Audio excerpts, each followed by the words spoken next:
Assalamualaikum warahmatullahi wabarakatuh. Selamat pagi anak-anak ibu.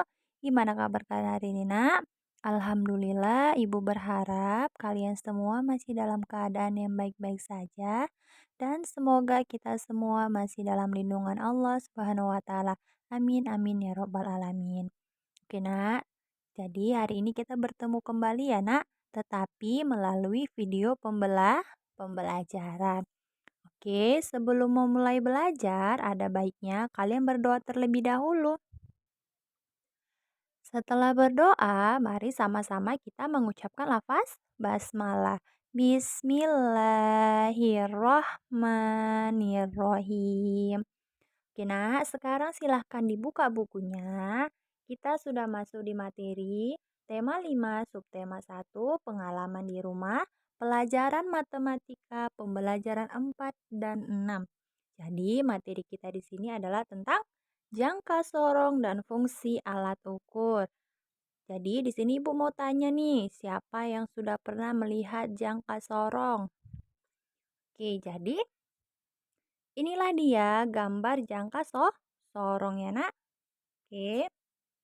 Alat ukur lainnya yang sering digunakan sehari-hari adalah jangka sorong. Jangka sorong biasanya digunakan untuk mengukur panjang garis tengah benda-benda yang berbentuk bulat atau lingkaran.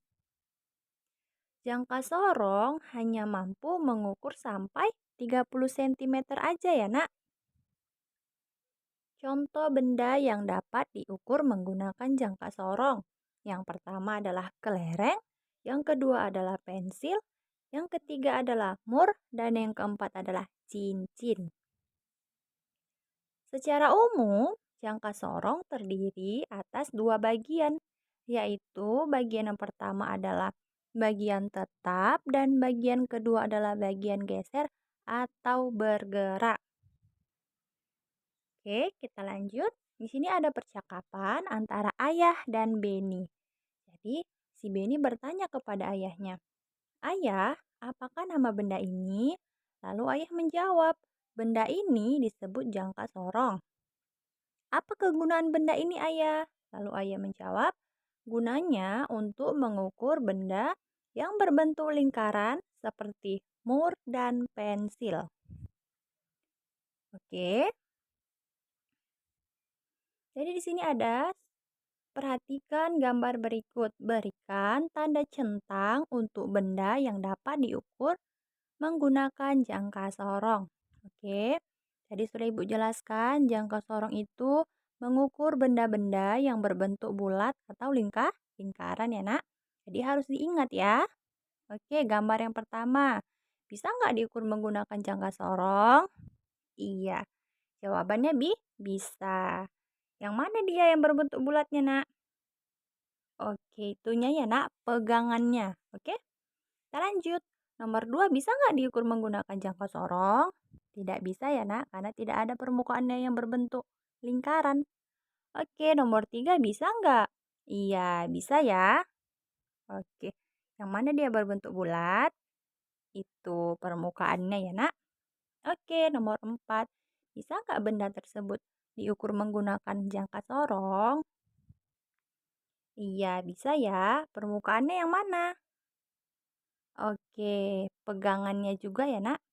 Nomor 5, bisa nggak diukur? Tidak bisa ya. Nomor 6, bisa nggak diukur? Bisa. Yang mana dia permukaannya yang berbentuk lingkaran? Oke, ujungnya ya, nak. Oke, jadi di sini gambar nomor 1, nomor 3, nomor 4, nomor 6 adalah benda-benda yang dapat diukur menggunakan jangka sorong. Oke, kita lanjut. Fungsi alat ukur. Jadi di sini nanti kita mau mengetahui alat ukur apa-apa saja yang sudah kita pelajari. Oke, nak? Oke, yang pertama itu adalah penggaris, yang kedua adalah meteran, yang ketiga adalah jangka sorong. Oke, ini juga jangka sorong ya, nak? Oke, di sini ada, perhatikan gambar berikut. Sebutkan alat untuk mengukurnya. Ada soal 1, 2, 3, 4, 5, 6, 7, 8. Jadi kita mau menyebutkan alat apa aja yang dapat mengukur benda tersebut. Jadi yang pertama itu ada bingkai foto karena alat apa yang dapat mengukurnya?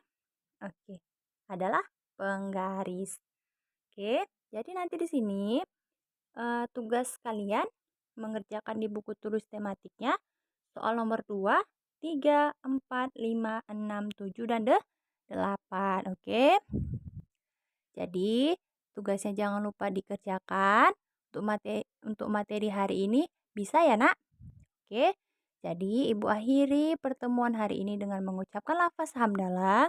Alhamdulillahirobbilalamin. Wassalamualaikum warahmatullahi wabarakatuh.